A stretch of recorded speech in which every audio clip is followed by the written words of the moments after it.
তো যেহেতু উনি সরকারি মাল বিক্রি করতেছে লাইসেন্স ছাড়া, এটা ওনার মূল অপরাধ। তারপরেও আমাদের সন্দেহ যে এখানে আরো বড় চক্র জড়িত থাকতে পারে। সেজন্য আমরা আসলে নিয়মিত মামলা নিয়ে যাব, আদালত সিদ্ধান্ত নিবে।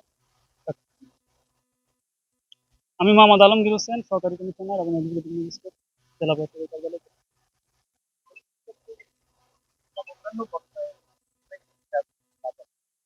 এখন এটা আমাদের সামনে ঘটে নাই, আমাদের সামনে যথেষ্ট প্রমাণ নেই, আমরা ওটা বলতে পারি না। এটা আদালত সিদ্ধান্ত নিবে। লাইসেন্স নাই। 962 আর 210, 1172 হয় মিউজিক বুকের দিকে।